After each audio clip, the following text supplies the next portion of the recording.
There comes a point in every powerful person's life when the world strips them down to nothing, leaving them with one choice: either rebuild from the ashes or remain broken forever. The fall may come through humiliation, betrayal, or a failure so deep it shatters the spirit. But strangely, this is where strategy truly begins. Not in moments of triumph, not when strength is on full display, but in the dirt, when illusions are shattered and there's no mask left to protect you. Machiavelli never sugarcoated this truth.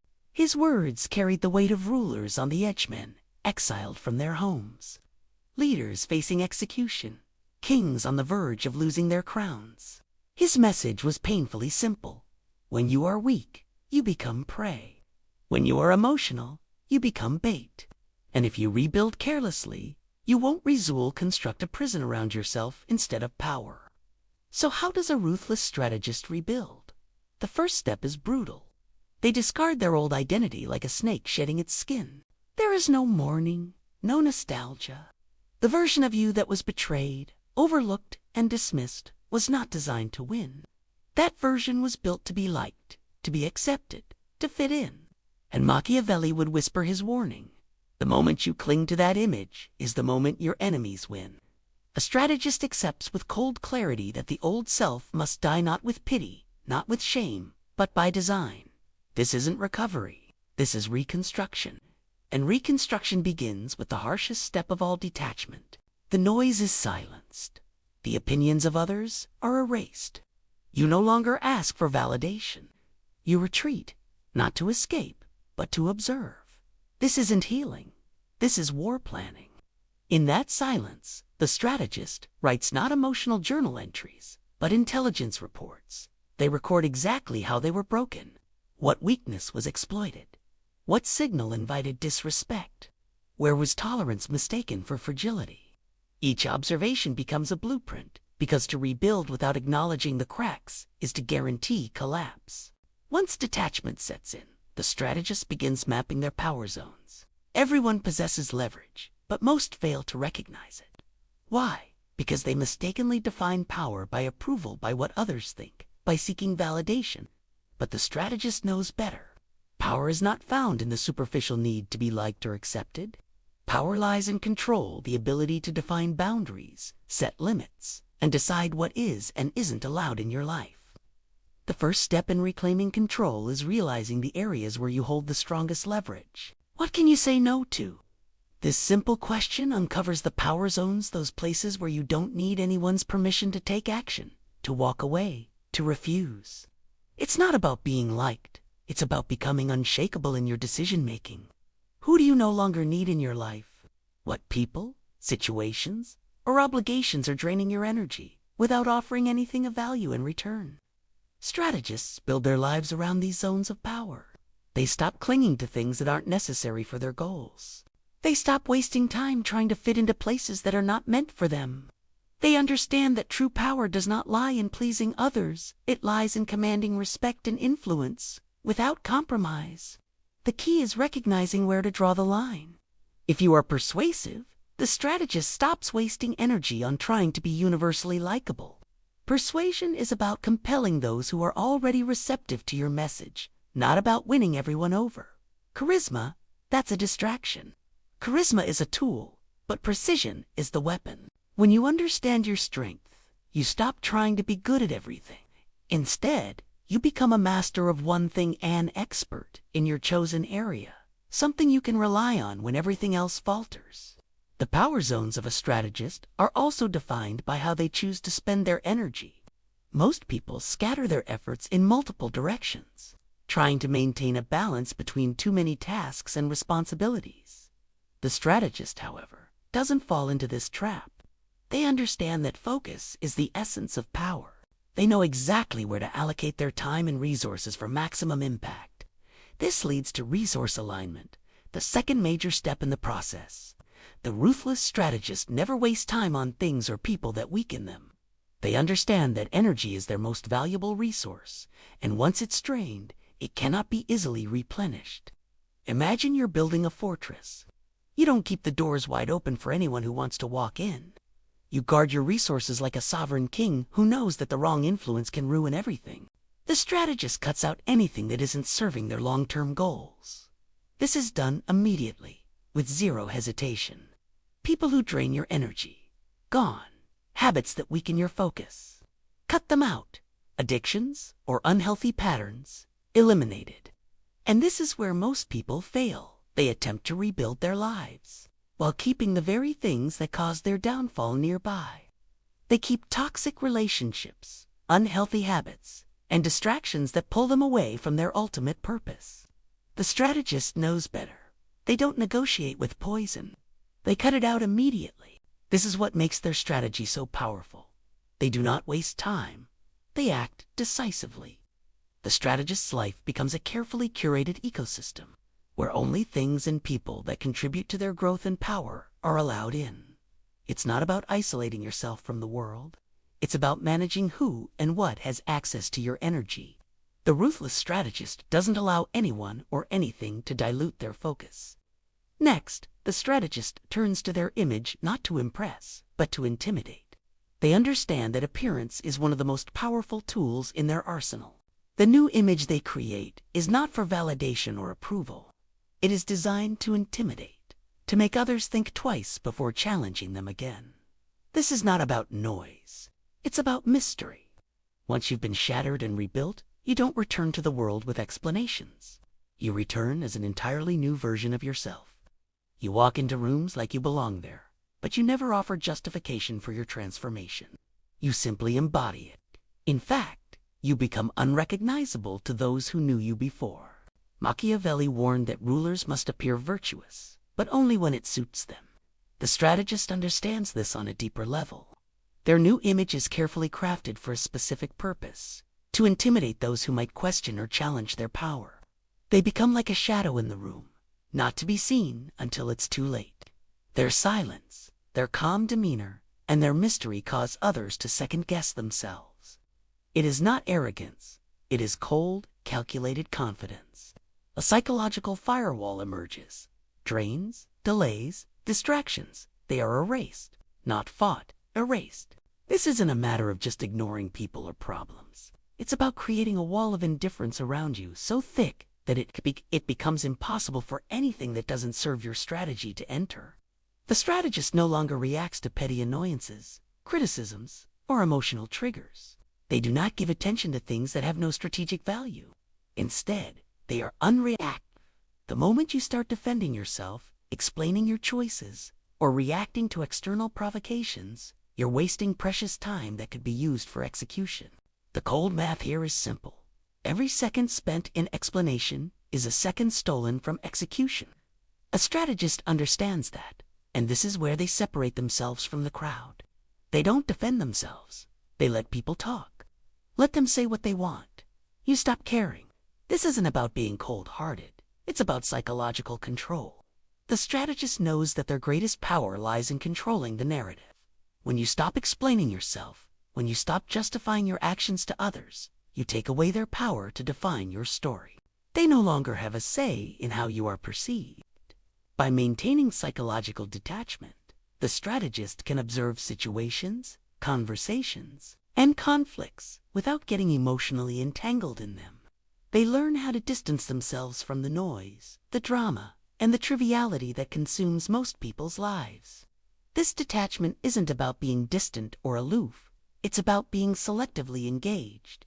You engage when it's strategic, and you withdraw when it's not. Now, when you face challenges, the strategist doesn't respond with emotions. They respond with logic and precision.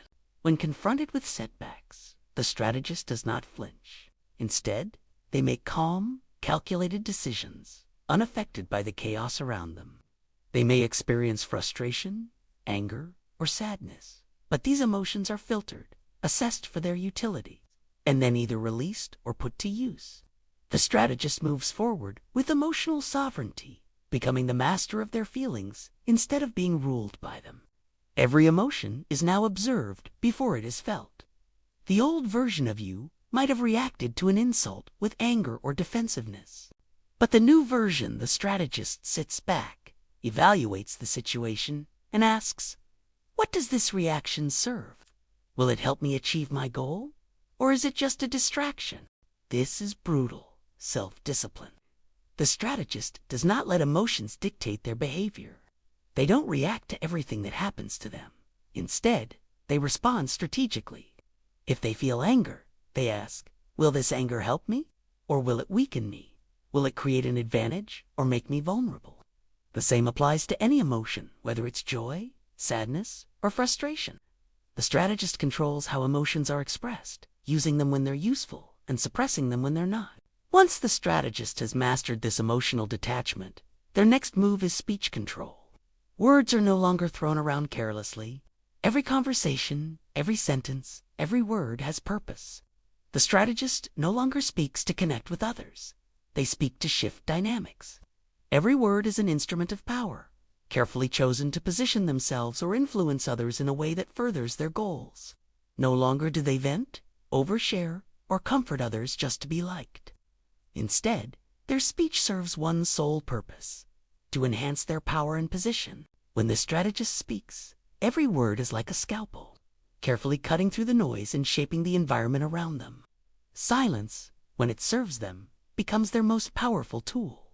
The strategist understands that sometimes saying nothing at all is the most effective way to assert control. This shift in behavior becomes ritualized. Every action, every habit is now intentional. The strategist wakes at the same time every day, not because they have to, but because they own the day. Every small action is a declaration. I am in control. I will not be controlled by anything outside of me.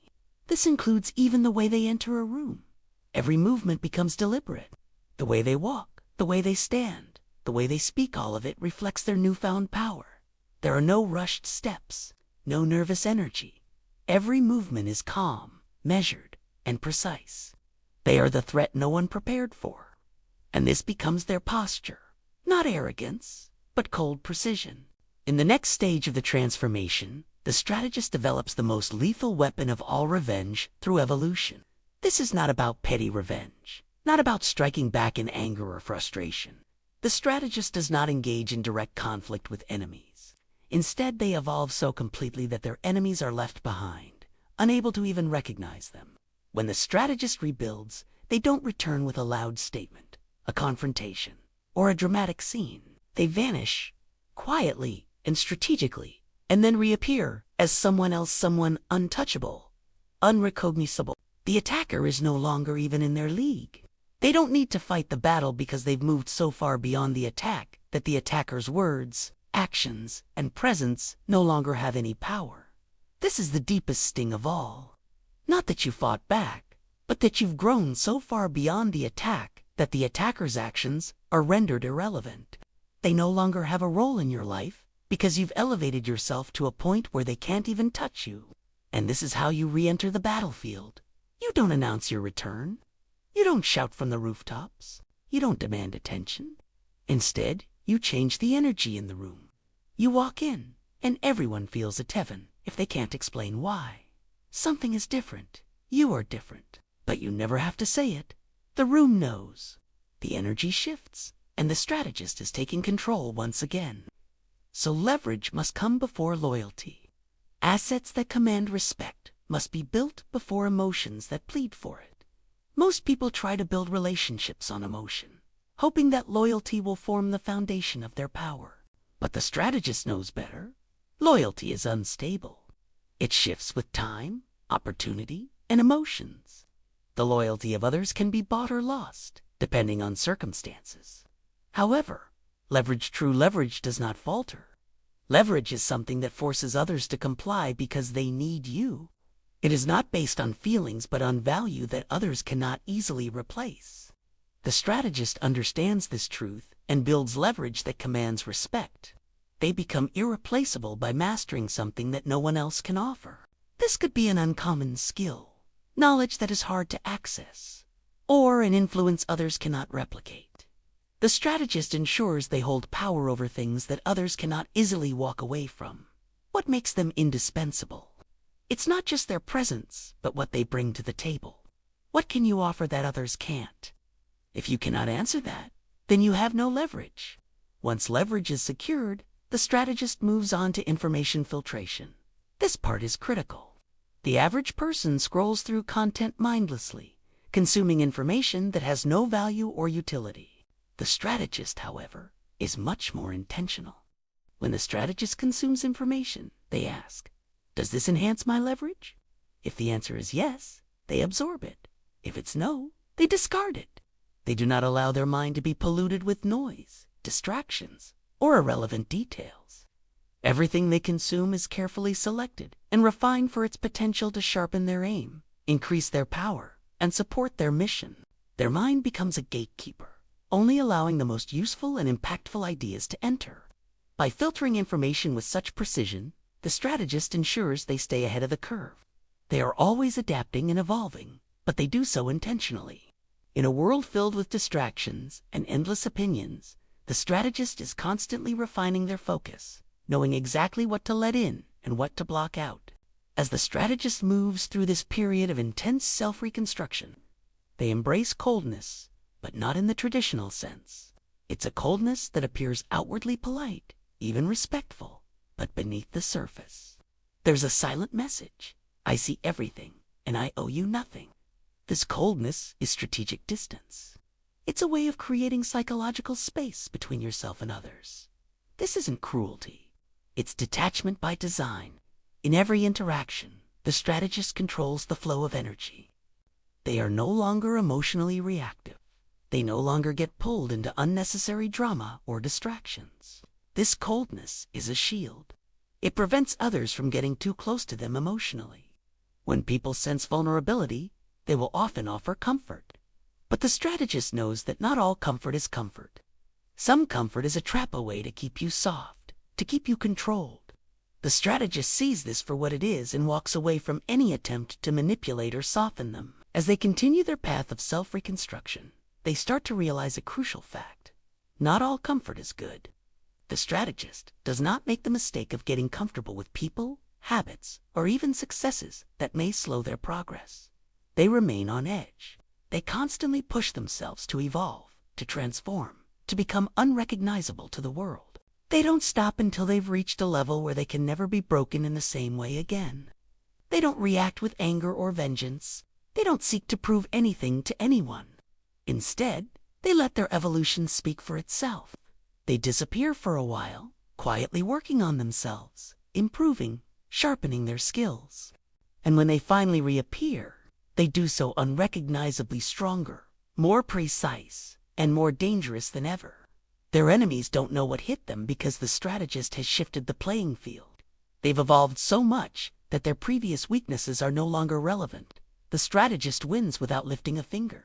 The strategist doesn't fight their enemies head-on. Instead, they elevate themselves so far above the conflict that their enemies are left behind, unable to even reach them. They may try, but they will never succeed because the strategist is untouchable. They don't flaunt their success. They change the energy in the room. When they enter, people feel it. It's not something they can explain, it's an unmistakable presence. The strategist doesn't need to declare they've changed. Their presence speaks for them. This is the power of the strategist. They control the room without uttering a single word. Every sentence, every syllable is designed to shift dynamics, reposition people, and implant ideas. They speak less, but when they do, their words carry weight. They no longer overshare. Selective disclosure becomes their trademark. They don't give people everything. They only give them just enough to leave them guessing. In the end, the strategist builds their life not for comfort, but for dominance.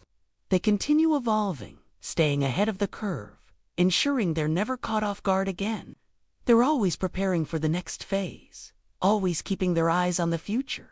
They move through the world, shaping it with their presence, their calculated silence, and their sharp, lethal precision. The strategist does not just survive. They thrive, but not on the terms of others. They thrive on their own terms.